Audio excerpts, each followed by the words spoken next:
Hey everyone, you're watching Ash on Comics. My name is Ash, and here's today's comic. Superman number 9 by Brian Michael Bendis. Art by Ivan Reis, and it's got two artists. Peterson, I don't know his first name. It doesn't matter.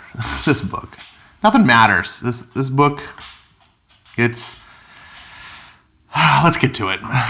So it's got another Rob Liefeld cover like last issue. I've never been a Liefeld fan.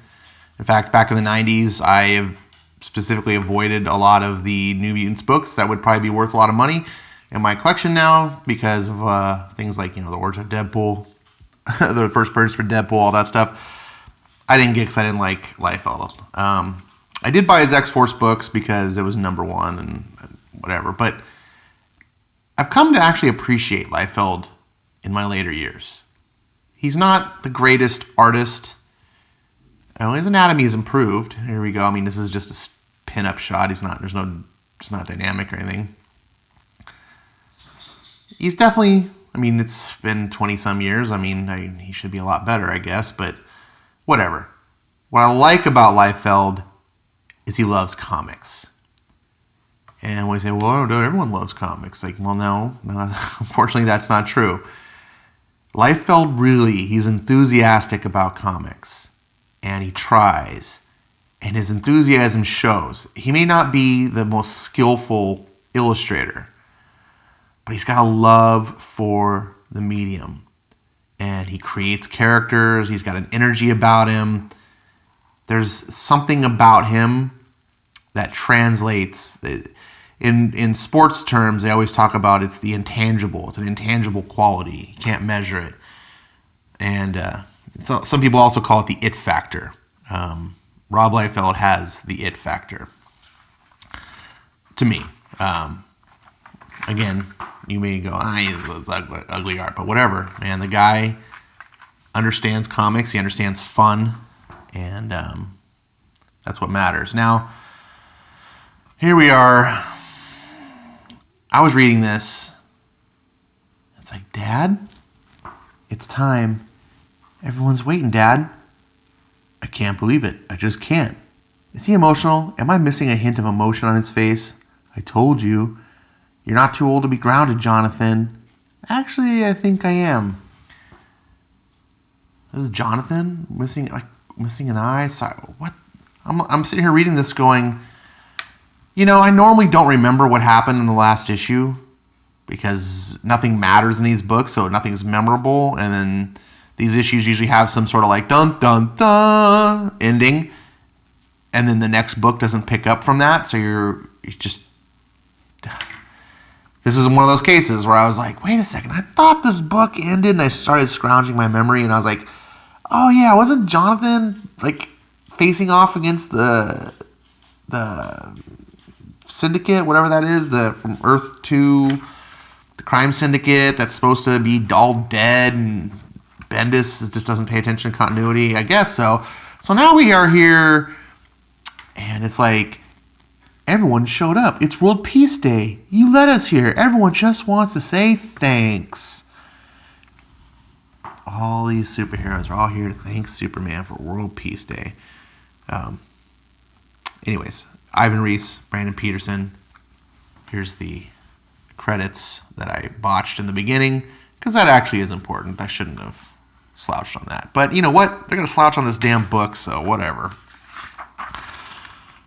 We did it.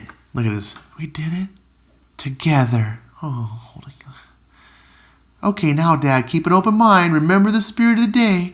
Great Caesar's ghost.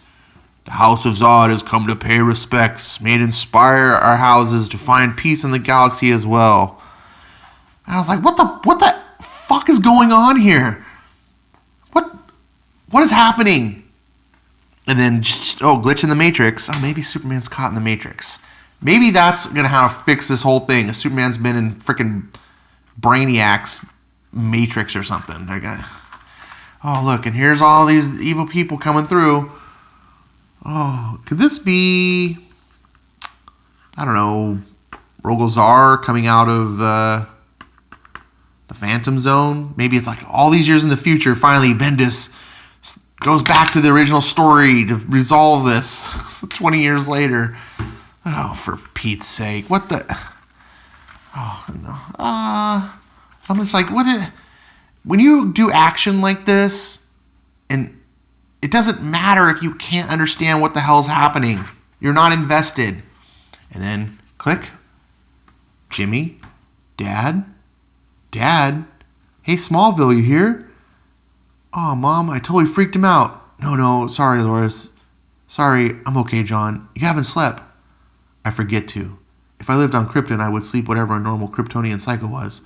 But the yellow sun that gives us our powers here makes it so I don't have to sleep. Uh-huh. Even though I clearly do. Yeah, I was gonna say. What the... Oh, Jesus. What? This is all nonsense, baffling bullshit dialogue. It's not like it's bad dialogue. It's just nonsense. It's unimportant. It doesn't do anything. There's nothing in the story. This doesn't matter. This doesn't matter. Batman said it was my subconscious screaming for its stage time. I'm okay. Oh, baby. Is it me or the food of the new Fortress Solitude seems like 50 times better? Who cares? Who cares?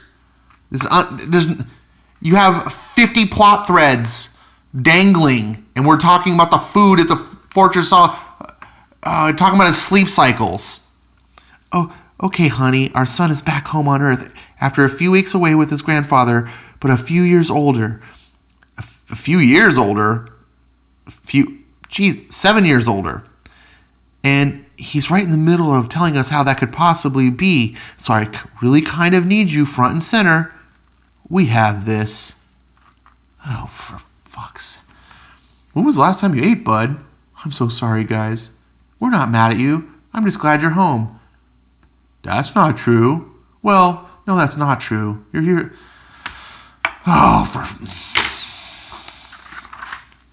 Oh, here we go.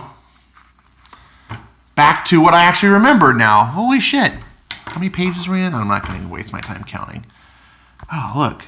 These dead guys going after his son. Now, I thought this piece of dialogue right up here was real interesting. They're a morally bankrupt... Sorry, they're talking about the Justice... this is Superman voiceover talking about Earth 2 and the Crime Syndicate. They're a morally bankrupt world's answer to the Justice League. Right there, that tells you they don't respect law, order, or justice, or good old-fashioned common sense. They just like to win. They have devastated their own planet in their power grabs, and they often come to ours looking for, well, more. They have our powers, they have our personas. They're like a diseased version of us. And you landed right at their feet? Oh, John. Oh, and they were happy to see me.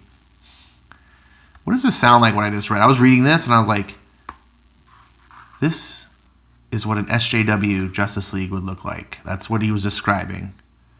They're morally bankrupt. They don't respect law, order, or justice, or good old-fashioned sense. They just want to win. That's SJWism. It's identitarian politics. They're class, culture war. They're classist,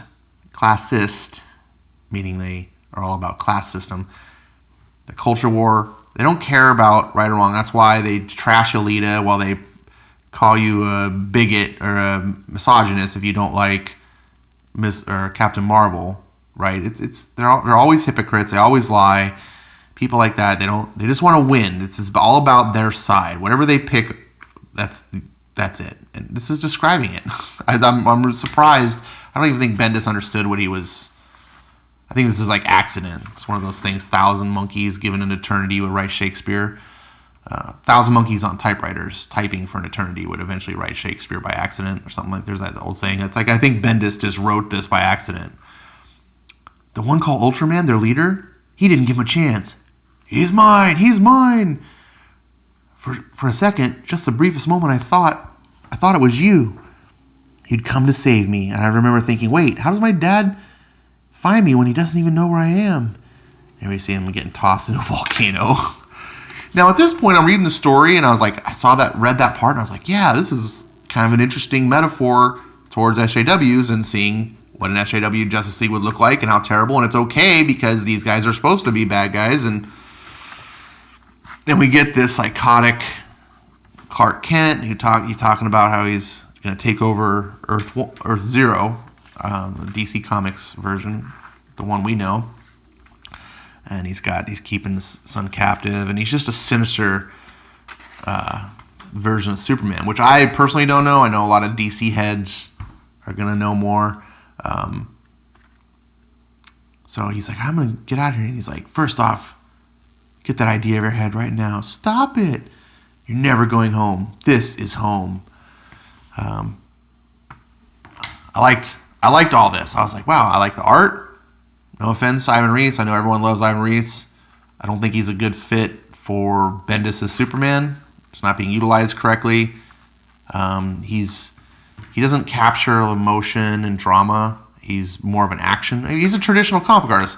And given, like, say, if Dan Jurgens was writing this, he'd probably be a lot more suited. But if you want close-up face shots and emotional drama, he's not the guy. At least not for me. I'm not knocking him as an artist, so if you're a fan of his, don't think that's the case. Anyways, so there's no sun on this Earth. For whatever reason, Ultimate Man, I don't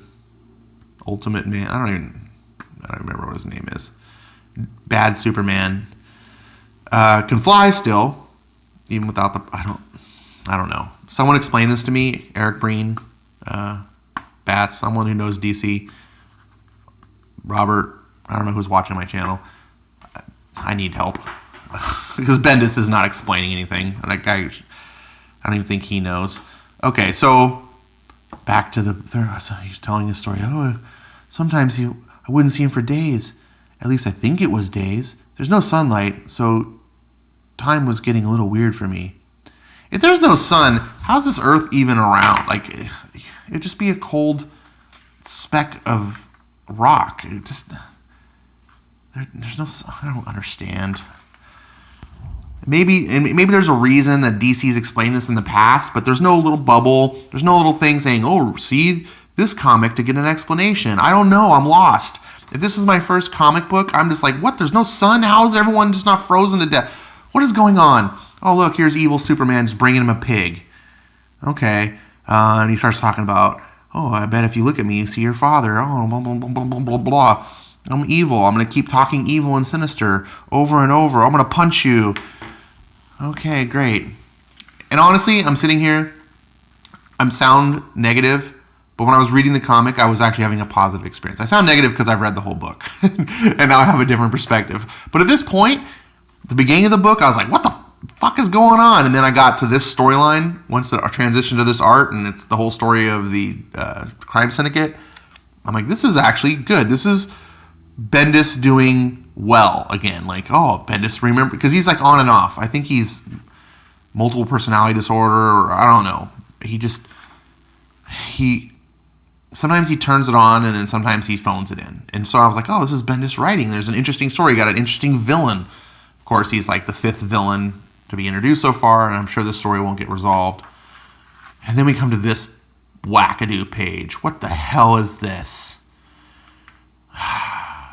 This is like Heroes in Crisis. Tom King did that bullshit page of Harley and I can't remember her name.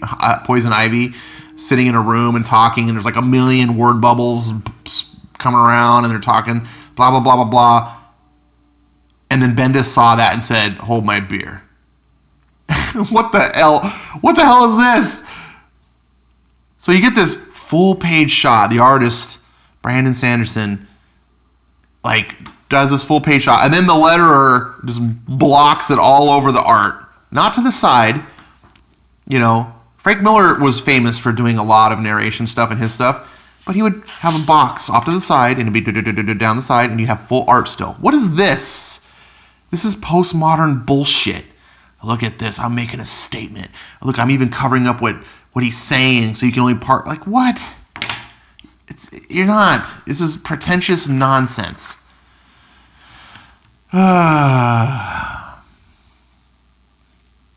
So, and also, so he describes a lot of things that happened here, but I forget that it happened here because we don't see it. Comics is visual medium. This should all have been panels. But he talks about how Ultraman would cry. I'm just like, really? Has he turned this guy into a crybaby? And he says, after a while, sometimes he'd cry, sob, blubber. It was so awkward. And after he would cry, he would get angry and he would always blame me for it and fly off. So apparently, Earth 2's version of Clark Kent also has temper tantrums.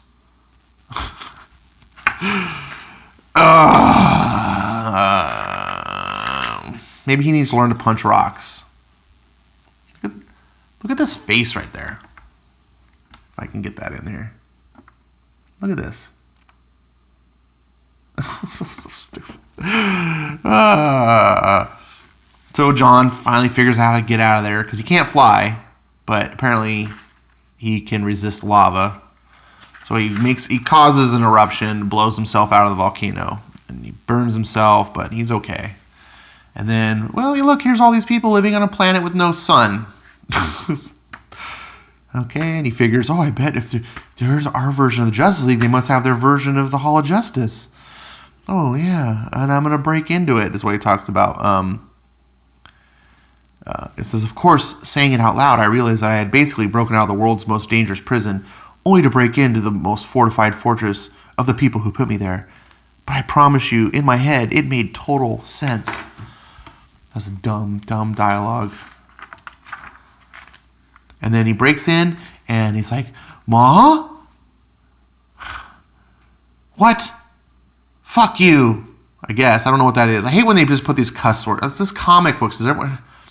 Fuck you. I am Superman of the Crime Syndicate. I remember you. You're that fucking super kid from Planet Ass. My husband doesn't have the guts to do it. Like, okay, so there's evil. And that's it. That's the book. Nothing happened. Nothing happened. Nothing. Just more baffling with bullshit. Same thing is happening in Action Comics.